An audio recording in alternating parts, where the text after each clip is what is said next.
born and raised in Edmonton.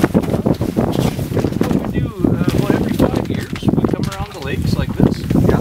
And we'll do an index edition where we can use these nets. Yeah. They're graduated sizes. And we'll catch sort of a representative sample of what's in your lake. And from that we can figure out how many fish you have, certain sizes and ages. And it helps us to take it back to your public. So we'll come back out in the fall next year or in the summer and show you the data, and we can figure out what we need to do for recommendations. And it's good fishing right now, hey? Yeah. What's the biggest walleye you think you got on this net here? Are you taking video? Oh, some pictures and video, yeah. What are you going to do with your video? Do you want me to ask you not to videotape? Okay, so we were just beside that other fisheries biologist, and he asked us not to film anymore. So we came over to one of these other nets, and we see they're pulling. Looks like a big walleye coming out of there right now. Sorry for the rough water. So you got two boats working here, cleaning out the fish off the nets. Oh, that's a big walleye there. A bunch of walleye coming out.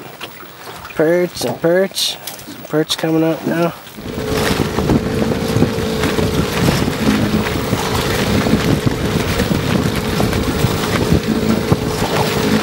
Walleye after walleye coming out here of the lake. Hey look, he has the same wet skins as us. Look at that. A walleye every 3 or 4 feet in that 100-foot net. It must be taking at least 20 to, what is that, 5, let's see, one, if it's a 100-foot net, one every 3 to 4 feet. 20 to 30 walleye in a net probably. At least they say they give them away to people who are in need or First Nations for feeding. Look at that, one after another.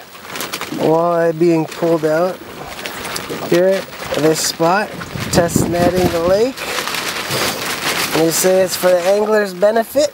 They do it every 5 years or so to test the lake and see if the current regulations are doing what they're supposed to do. See if they're over harvesting or if they can open the harvest more.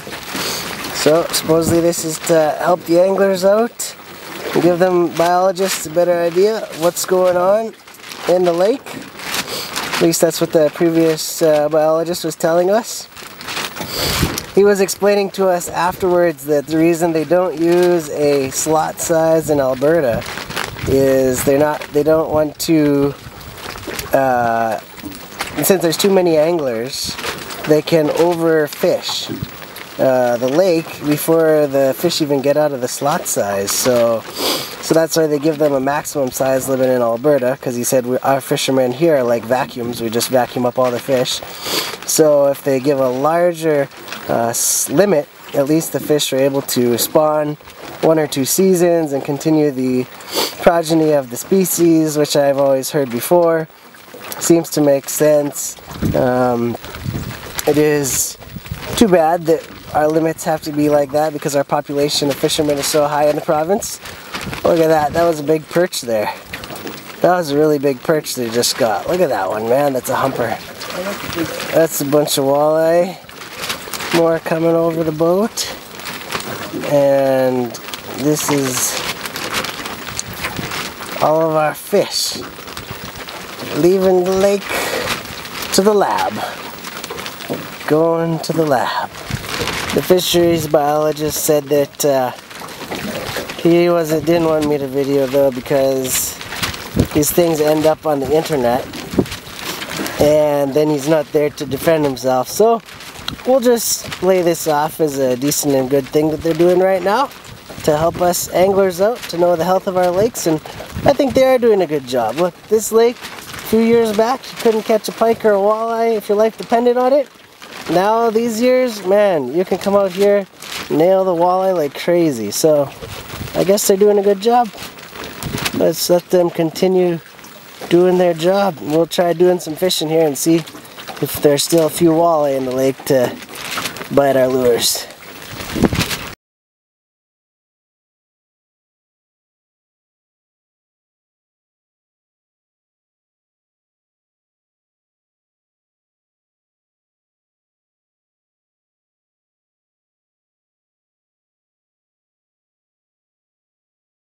See, there's our good old fisheries management test netting.